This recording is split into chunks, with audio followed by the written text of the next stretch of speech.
Bueno, para mí es un gusto saludarlos. Mi nombre es Carolina Vargas, soy gastroenteróloga, trabajo principalmente en el Hospital San Vicente de Paúl. Algunos de ustedes ya me conocen. En esta ocasión me corresponde hablarles acerca de esofagitis eosinofílica. La esofagitis eosinofílica se empezó a definir como una enfermedad como tal a mediados de los 90. Antes de esto se hablaba de eosinofilia esofágica y se consideraba más bien una manifestación de la enfermedad por reflujo. De hecho, al inicio, uno de los criterios diagnósticos era realizar una prueba terapéutica con IVP para excluir la enfermedad por reflujo. Ya posteriormente pues se fue entendiendo que estos pacientes que respondían al inhibidor de bomba de protones eran esofagitis eosinofílica, pero se empezaron a diferenciar en un subgrupo que se catalogó como eosinofilia esofágica sensible a inhibidores de la bomba de protón. Esto actualmente ya no se considera, se reconoce que este grupo de pacientes son esofagitis eosinofílica verdadera. No se diferencian, puesto que realmente ya se ha demostrado que no hay manera de diferenciarlos en su patogénesis ni en la evolución.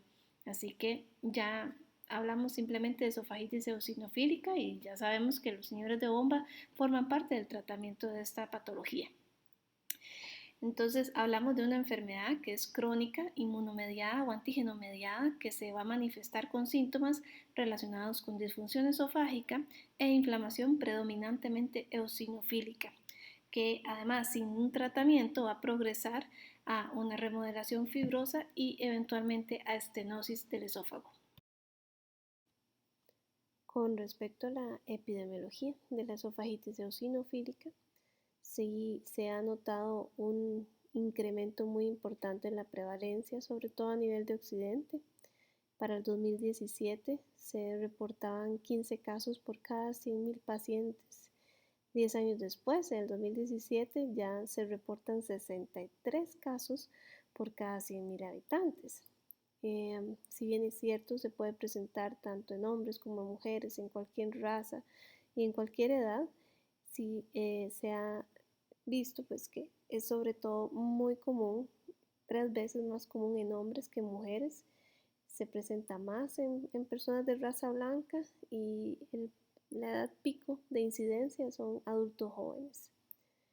Es común que en estos pacientes existan antecedentes de atopia, asma, rinitis, dermatitis tipo eczema, que se conozcan alergias alimentarias ya determinadas y pues como dato también interesante es que es una enfermedad que pues puede asociarse también a enfermedades de tejido conectivo, a celiaquía y pues a enfermedad de Crohn también. Con respecto a la patogénesis de la esofagitis eosinofílica, como en la mayoría de las condiciones médicas, pues se ha determinado que hay muchos factores involucrados. Por ejemplo, el tener antecedentes como un parto prematuro, haber nacido por cesárea, la exposición a antibióticos en la infancia, la ausencia de lactancia, las alergias alimentarias o vivir en áreas de baja población. Esto se asocia con alteraciones de la estimulación del sistema inmunológico. Además, la esofagitis eosinofílica sí se ha visto que tiene un carácter hereditario alto, aproximadamente un 2% de heredabilidad y un riesgo 64 veces mayor de desarrollarlo entre hermanos.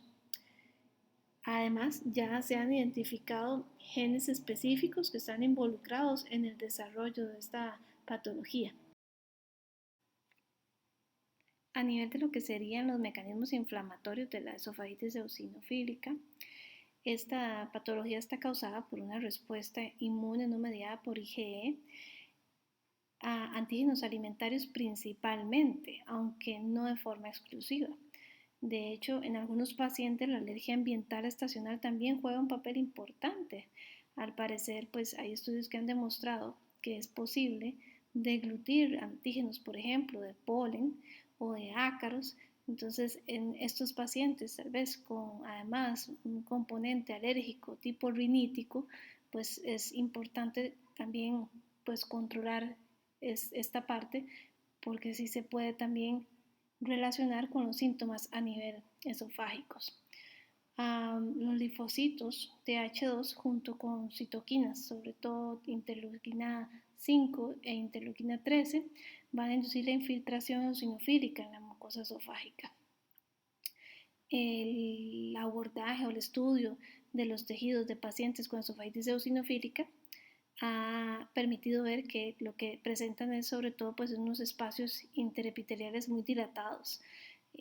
Tienen una regulación negativa de las proteínas asociadas con la función de barrera, sobre todo lo que sería la filagrina y la sonulina 1, y moléculas de adhesión como la desmogleina 1.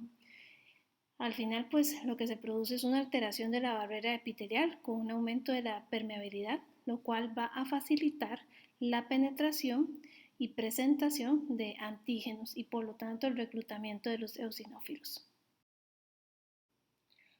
Los síntomas van a variar según la edad de los pacientes.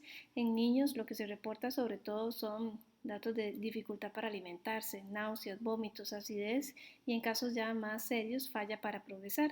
Los adolescentes y adultos en realidad se manifiestan con disfagia y episodios de impactación alimentaria. Es importante recalcar que a veces estos síntomas pueden subestimarse como resultado de una adaptación sutil y prolongada en los hábitos alimentarios de estos pacientes. Ellos aprenden a comer muy despacio, masticar muy cuidadosamente, pues lubricar muy bien las comidas, usar bocados pequeños, evitar comer inclusive en lugares públicos para no tener estos episodios de impactación frente a otras personas.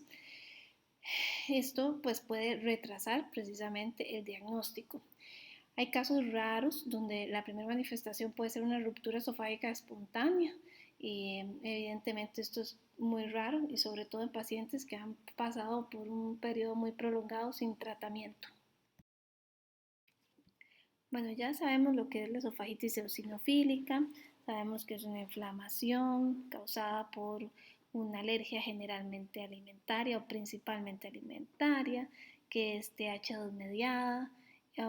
Sabemos cómo se manifiesta, ¿verdad? Ahora, ¿qué es lo que podemos encontrar en la endoscopía de un paciente con esofagitis eosinofílica? Algunos hallazgos, los clásicos serían pues motas blancas, edema mucoso, surcos lineales, anillos esofágicos, en algunos casos el clásico signo de la traquealización, estenosis, ¿verdad? Ya sobre todo cuando es un caso que ha progresado mucho, el esófago de papel crepé y el sentir rigidez a la toma de biopsias. El tema es que también podemos encontrar esófagos que no tengan ninguna alteración endoscópicamente evidente. Por acá lo que quise fue hacer un resumen de las principales recomendaciones en términos de endoscopía y toma de biopsias para el manejo de la esofagitis eosinofílica, esto de las últimas guías que se han publicado. Lo primero es que mínimo se deben tomar 6 biopsias de distintos segmentos del esófago, ojalá de los 3 segmentos. Si existe la sospecha clínica, aunque yo no vea ningún tipo de alteración endoscópica, debo de tomar las biopsias. Cuando hay una impactación alimentaria que requiere una endoscopia de emergencia, idealmente debería tomar yo biopsias en ese mismo momento. Si el paciente está despierto y se tuvo que someter a la endoscopia despierto y ya sabemos pues toda la incomodidad que eso puede acarrear, pues es un poco práctico, ¿verdad? Y es un poco difícil tomar biopsias, así que al menos entonces deberíamos de programar la siguiente endoscopia bastante pronto y no esperarnos meses. Lo otro es que deberíamos de evitar tomar biopsias justo en el sitio donde se impactó el alimento porque este trauma puede confundir por la inflamación local aguda. Si hay mucha sospecha de que tenemos una esofagitis eosinofílica, tomamos biopsias y salen negativas, pues está recomendado repetir las biopsias. También, como estos son pacientes que muchas veces han tenido síntomas por mucho tiempo, se les indica muchas veces inhibidor de la bomba de protones, lo ideal es que antes de tomar las biopsias se le pide al paciente que suspenda los inhibidores de bomba por lo menos 3 semanas antes. Es muy importante que las endoscopías y tomas de biopsia son la herramienta que tenemos para tomar decisiones respecto a cambios de tratamiento y dieta. Usualmente, cuando hacemos un cambio de la alimentación, debemos esperar unas 4 semanas por lo menos para hacer la endoscopia y toma de biopsias, y para hacer cambios de tratamiento farmacológico debemos esperar 8 a 12 semanas. Cuando ya estamos con un paciente en remisión, la recomendación actualmente es dar seguimiento con una endoscopia anual, y lo ideal es que cada vez que hagamos una endoscopia de esofagitis eosinofílica hagamos una descripción con la evaluación de EREFS. Bueno, este esquema es muy bonito porque básicamente nos ilustra cada uno de los grados de cada aspecto que se evalúan en el EREFS. El edema, que puede estar ausente o presente, se visualiza principalmente como una disminución del patrón vascular. Los anillos, que van desde ausente, leve, moderados a graves cuando ya la endoscopia ni siquiera pasa por la traquealización. Los exudados, que puede estar desde ausentes, leves o muy ya graves cuando es más del 10% de la circunferencia. Los surcos longitudinales, que pueden estar ausentes o presentes, y la estenosis, que está ausente o presente. Y como un aspecto menor se habla de la presentación de la mucosa como papel crepé, que es básicamente la fragilidad. Se observa un desgarro superficial de la mucosa con solo el paso del endoscopio, ¿verdad? Evidentemente, entre más puntaje haya, pues más severo es la presentación de la enfermedad. El esofagograma es una herramienta bastante útil, sobre todo en los casos donde el paciente persiste con síntomas y en ocasiones no se evidencia una estenosis como tal, y a veces esto se debe a que en la endoscopía las estenosis largas pueden pasar desapercibidas, y a la hora de hacerle ya el estudio de imagen pues ya es más evidente, ¿verdad? Y nos ayuda a tomar la decisión de realizar una dilatación, por ejemplo. Para nosotros, en términos de histología, lo más importante es que debe haber 15 eosinófilos o más por campo de alto poder. Esto va a tener una sensibilidad de 100% y especificidad del 96%. Pero pues hay otros hallazgos que los patólogos pueden describir, por ejemplo, los espacios intercelulares dilatados, las elongaciones de la red de PEG, hiperplasia de las células basal y el aumento de otras células inflamatorias, no solamente eosinófilos. Muy bien, ya sabemos entonces qué es la esofagitis eosinofílica, cómo se manifiesta, cómo se ve en la endoscopía, cómo se diagnostica en la histología, y ahora cómo vamos a tratar la esofagitis eosinofílica. Lo primero que vamos a hablar es de los cambios a nivel de la dieta. Hay tres principales líneas, que puede ser la dieta elemental, la restricción dirigida con pruebas de alergias y la dieta empírica. La dieta elemental pues son estas fórmulas líquidas donde básicamente tenemos aminoácidos, azúcares, grasas y las vitaminas, todo ya listo para digerir sin ningún tipo de esfuerzo, sin ningún tipo de alergeno. Son dietas pues que evidentemente sí han demostrado tener una remisión histológica hasta un 91%. El tema es que sí tiene múltiples inconvenientes. Primero, el cumplimiento es bastante difícil porque no son dietas o fórmulas que sean de buen gusto realmente. Entonces el abandono de esta dieta es altísimo. Hay casos donde el primer día ya dejan de tomarlas. También inclusive hay ocasiones en que se termina poniendo una sonda de alimentación para poder mantenerla, sobre todo en niños. Esto pues también trae dificultades psicológicas y sociales que en ninguna enfermedad va a favorecer. Son costosas, eso siempre va a ser un tema. En niños menores de 2 años, aplicar esta dieta de manera exclusiva puede traer retrasos en el desarrollo de la motora oral, y el tema de la reintroducción ya de la dieta normal pues puede ser un proceso súper largo que va a requerir entonces un montón de endoscopías con biopsias para ir valorando pues la reacción, ¿verdad? de cada reintroducción. Así que, bueno, lo que se ha postulado en ocasiones es en casos ya muy severos que sea un tipo de terapia puente mientras se definen con pruebas de alergias cuáles son los alimentos que realmente hay que restringir. Luego tenemos la opción de solicitar las pruebas de alergia para hacer una dieta restringida ya de manera más dirigida. Puesto que dijimos, bueno, y la dieta alimentar es muy difícil de seguir por todo lo que comentamos anteriormente, vamos a tratar de, entonces de determinar cuáles son los alimentos que al paciente le dan alergia. Caemos en un segundo problema.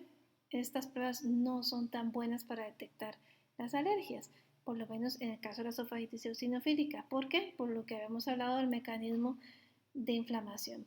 La alergia alimentaria de esofagitis eosinofílica no es la alergia de IgE, es mediada por TH2, lo cual quiere decir que no se va a detectar, por ejemplo, a nivel sérico e inclusive tampoco es tan preciso el diagnóstico con las pruebas de PRIC ni parches. Entonces, la, la, la Asociación Europea de Alergias se ha manifestado al respecto y dice pues que las dietas de eliminación basadas exclusivamente en estos resultados de sensibilización no van a mejorar la esofagitis eosinofílica en un número importante de pacientes.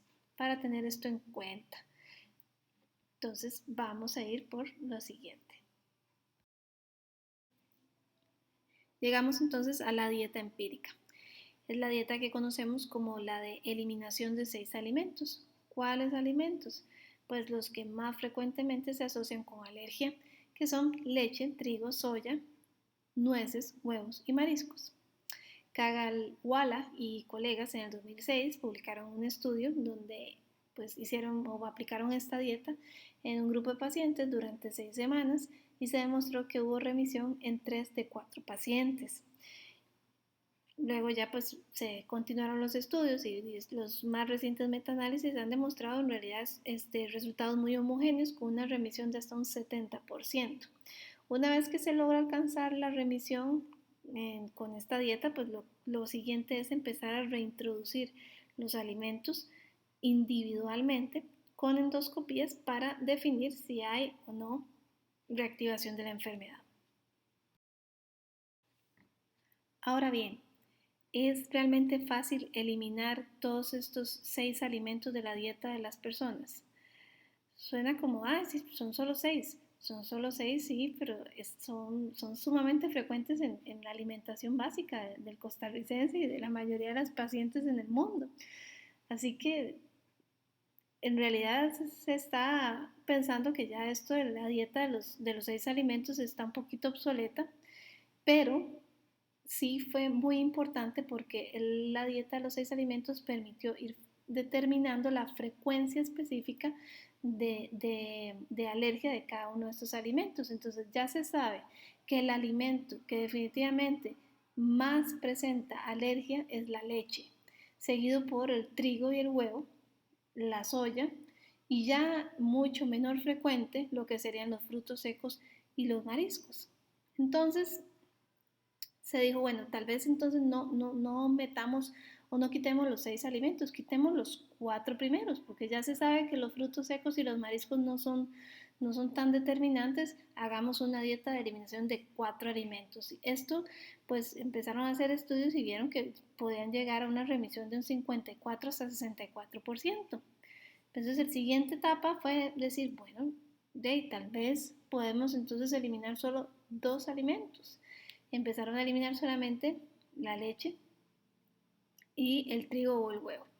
Esto llegó a asociarse pues a una remisión un poquito más baja, ya de 43%.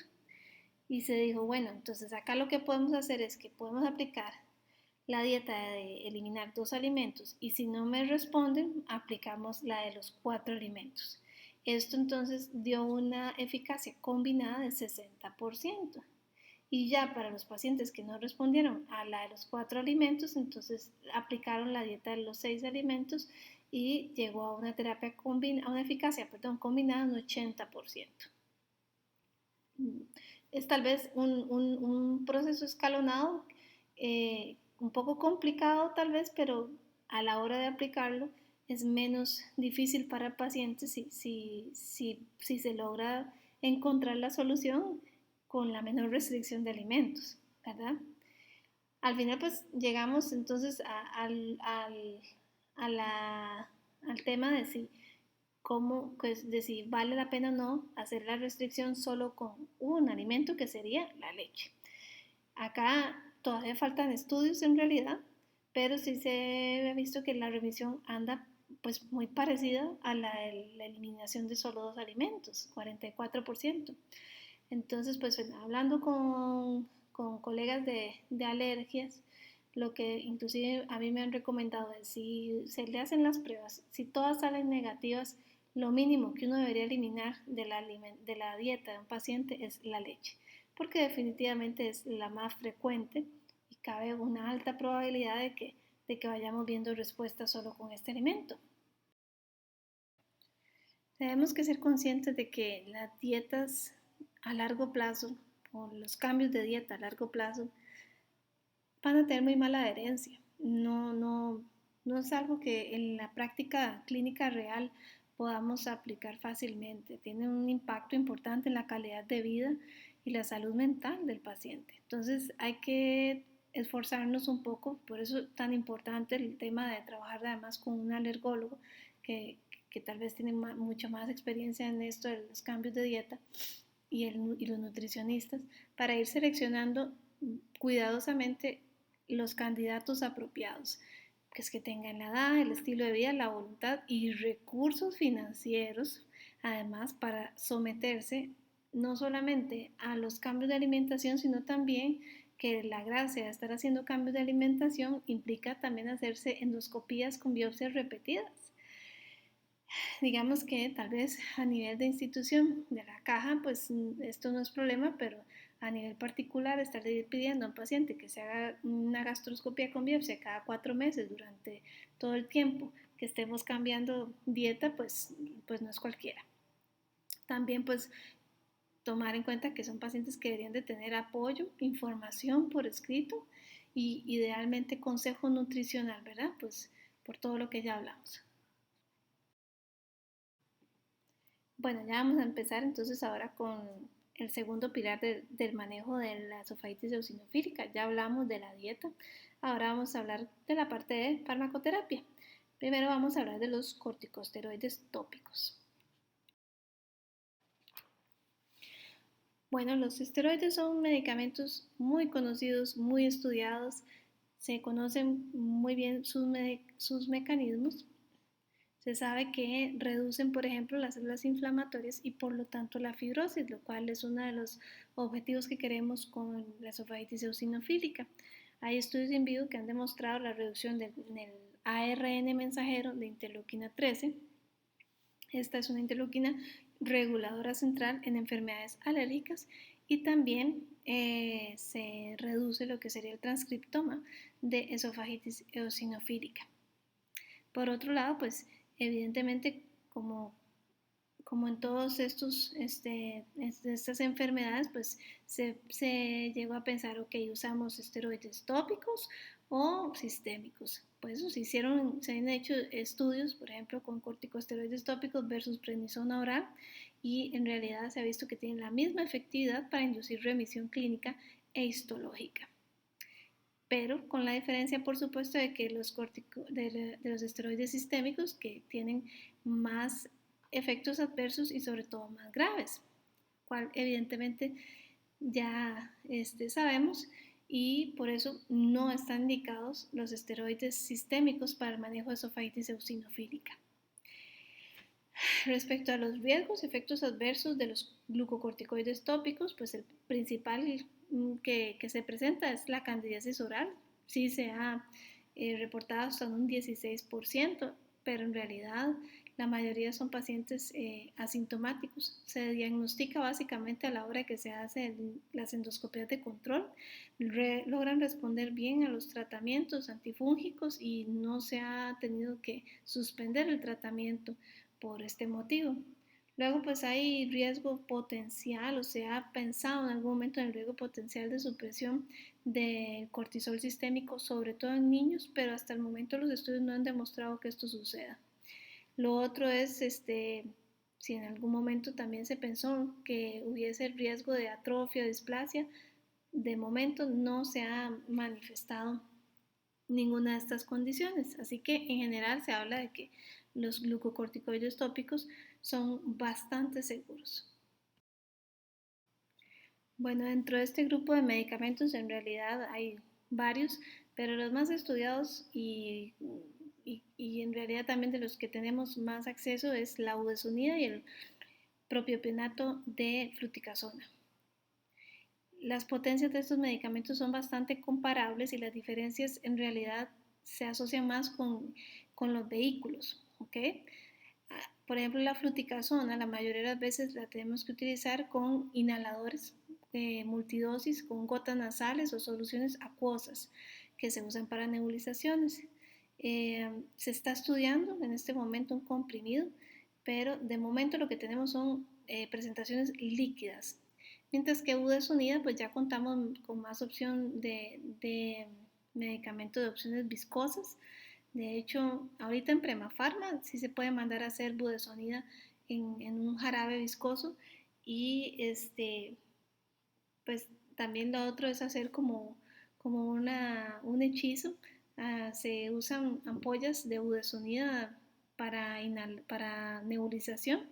Se mezclan con algún tipo de edulcorante, por ejemplo, tipo Splenda. Se pone de una a dos ampollas dependiendo de qué proceso estamos del tratamiento. Se mezcla y se le dice al paciente que lo degluta. Y bueno, en Europa ya salió un comprimido bucodispersable, Jorbesa se llama.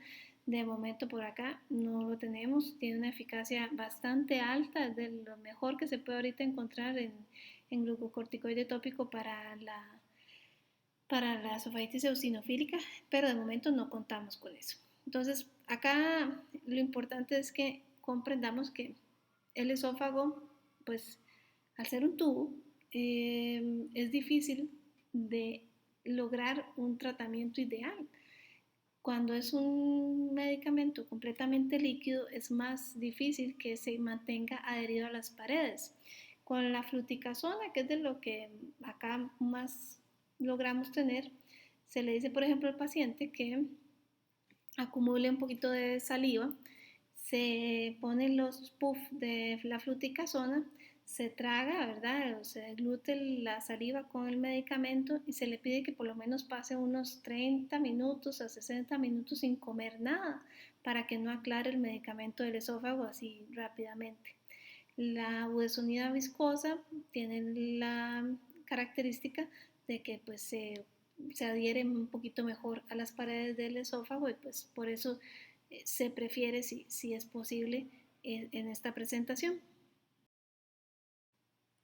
En este cuadro se resumen las dosis de los corticosteroides tópicos que se recomiendan para el tratamiento. Ahí marqué pues los que más podemos nosotros ahorita manejar. Aquí en Costa Rica tenemos propionato fluticasone y tenemos budesonida.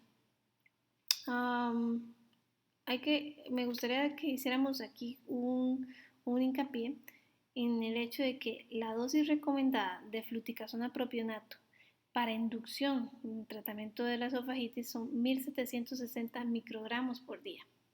Los inhaladores usualmente de fluticasona tienen 250 microgramos por puff.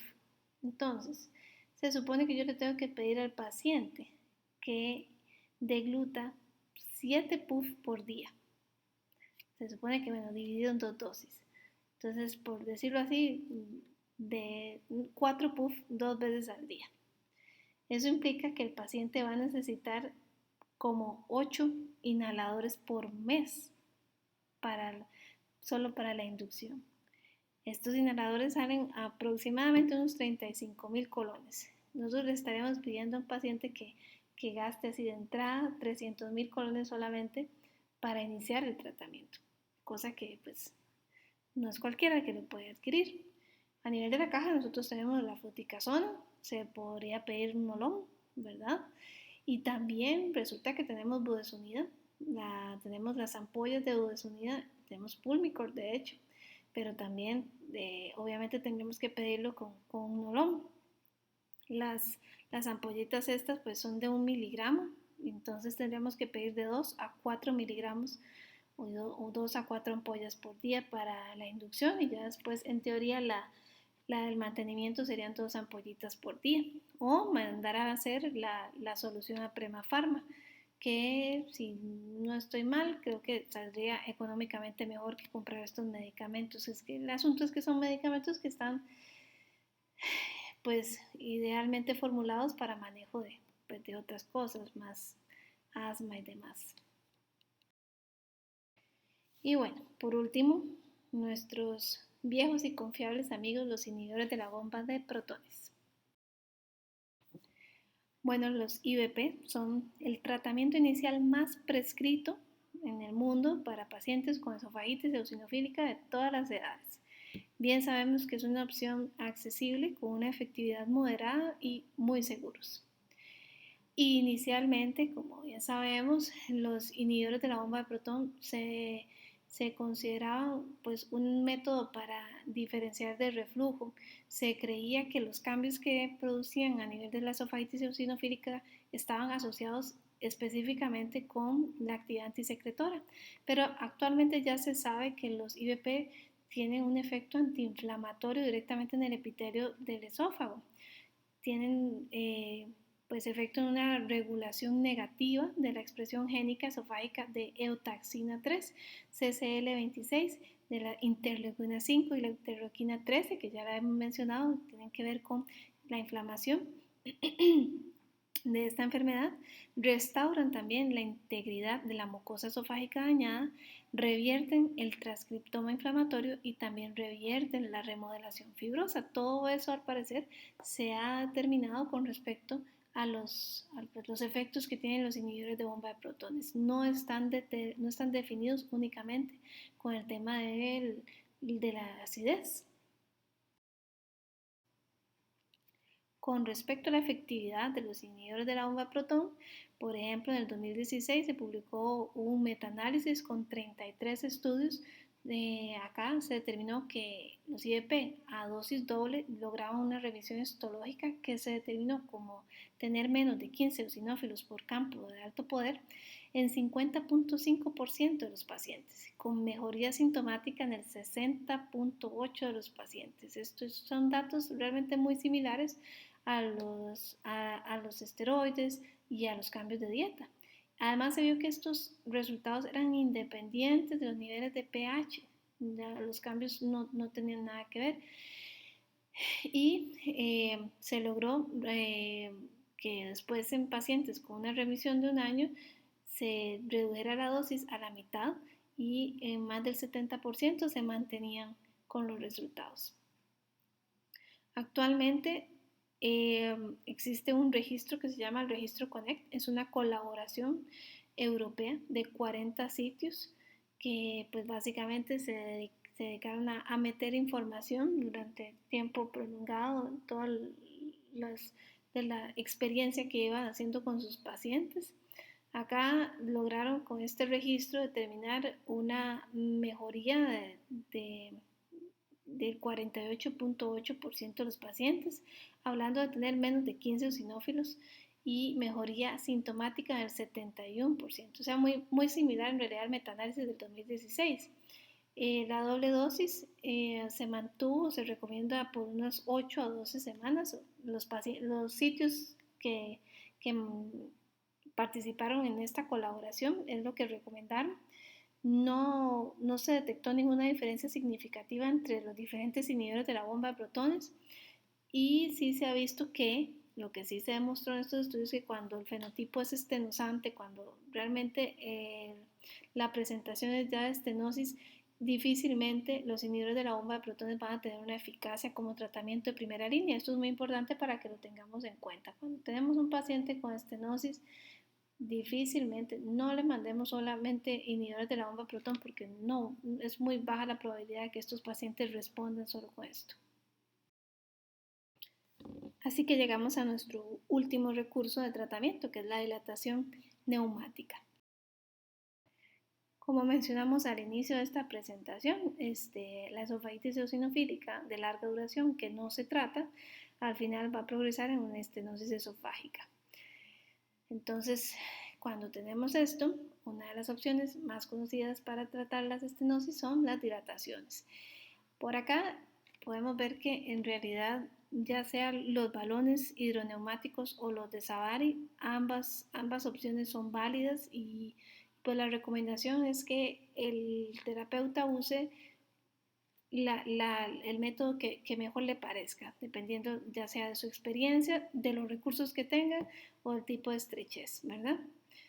Hay un metaanálisis del 2016 también donde se evaluaron 27 estudios y se vio que los pacientes con estrecheces que se les hacía dilatación tenían una mejoría sintomática inmediata de hasta un 95% de los casos. Las complicaciones en realidad no son tan distantes a las complicaciones de una dilatación por cualquier otro motivo. Al principio se tenía temor por el tema de que tal vez esta inflamación crónica, esta fragilidad del tejido del esófago, aumentar el riesgo de perforación sobre todo, pero resulta que ya diferentes estudios han demostrado que la perforación anda por 0.38%, la hemorragia en 0.05% y pues la necesidad de hospitalización en 0.67%, así que en realidad hasta el día de hoy pues la recomendación es, si usted necesita hacer la dilatación de un paciente por esofagitis eosinofílica, hágala y no tenga temor porque realmente es bastante seguro.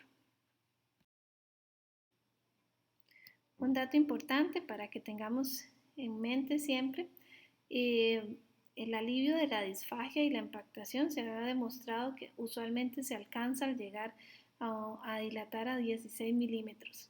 Es un número que es importante que recordemos para la vida. La dilatación empírica se hace, por ejemplo, en pacientes que, a pesar de que ya hemos llegado a una revisión que nos parece endoscópica y que también se ve en histología, pero el paciente persiste con disfagia, a veces son casos en que la remodelación subepitelial ya ha afectado la motilidad, la rigidez del esófago y pues siempre persisten con la disfagia. A estos pacientes se les puede realizar una dilatación empírica y en ocasiones pues tienen mejoría. Lo último es que la perforación en estos casos usualmente van a responder bien con un manejo conservador, sobre todo cuando detectamos la perforación justo en el momento que se realiza, ¿verdad? El manejo de esta complicación usualmente está muy de la mano con que el tratamiento sea inmediato o lo más pronto posible. Mantener al paciente en ayunas, antibióticos e intentar cerrar la perforación con clips o con un stent. Bueno, el tratamiento de mantenimiento de la esofagitis eosinofílica definitivamente es controversial. De momento no hay un consenso exactamente qué es lo que tenemos que hacer porque la realidad es que la presentación puede variar de paciente en paciente. Hay casos de una remisión muy prolongada, espontánea, inclusive posterior a dilatar al paciente, sin necesidad tan siquiera de hacer cambios de dieta ni de fármacos, por ejemplo. Pero realmente en la mayoría de los casos, una vez que logramos la remisión, que usualmente lo logramos con la dieta, con los esteroides y con inhibidor de bomba, tal vez podemos ir reduciendo tanto la dosis de los medicamentos y tal vez reintroduciendo algunos alimentos, pero casi siempre los síntomas van a reaparecer, sobre todo cuando hacemos grandes cambios en el tratamiento, ¿verdad? Entonces, usualmente lo que tenemos que buscar es mantener al paciente con la dosis de medicamento más bajita o la restricción alimentaria más llevadera posible, ¿verdad? Por ejemplo, a veces al final pues sí, se logra nada más eliminar la leche y resulta que inclusive no es la leche en todas sus formas, lo que provoca la inflamación. No es lo mismo la leche líquida normal que por ejemplo la leche cocinada. Hay pacientes que no toleran la leche en ninguna presentación, ni cocinada, ni horneada, ni líquida.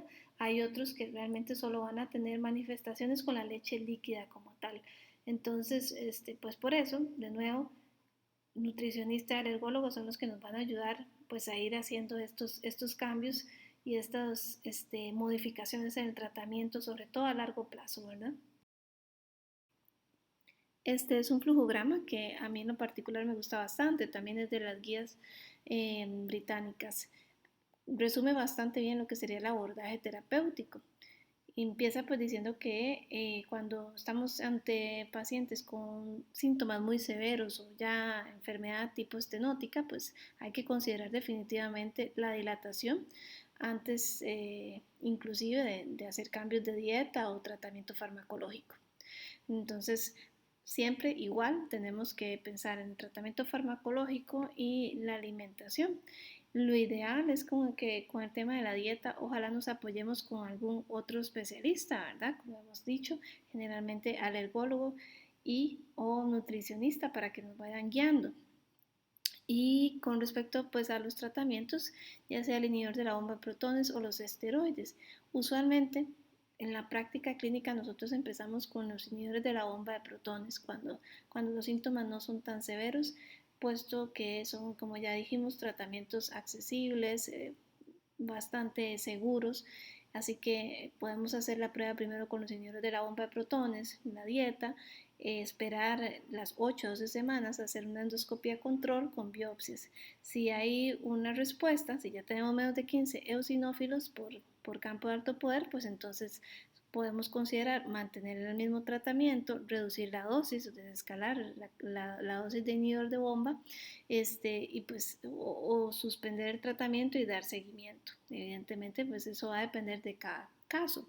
Si no hay respuesta, pues entonces tenemos que pensar ya sea en que tenemos una falla de tratamiento, hay que reconsiderar el diagnóstico o pues entonces ya sea cambiar el tratamiento y ya no usar los inhibidores de bomba de protones, por ejemplo, pasarnos a esteroides o al revés, si es que empezamos con esteroides, pasarnos a inhibidores de la bomba. Eh, o más bien usar las dos cosas, ¿verdad? Y lo otro es pues considerar la dilatación. Y ya para ir terminando, nada más mencionar que actualmente se están desarrollando estudios para tratamientos que tienen que ver más con inmunomodulación, por ejemplo, anticuerpos monoclonales dirigidos a interleuquina 3, interleuquina 4, interleuquina 5, entre otros tratamientos, estudios que se están desarrollando. Así que en el futuro vamos a tener más opciones terapéuticas, sobre todo pues para aquellos pacientes que no responden con la terapia tradicional. Bueno, eso sería todo. Les agradezco mucho su atención. Espero que la clase sea de provecho para ustedes y pues cualquier duda, comentario, pregunta, pues sepan que me pueden escribir sin ninguna pena. Yo estoy pues para atenderlos con muchísimo gusto. Ahí estamos hablando y espero que estén muy bien. Hasta luego.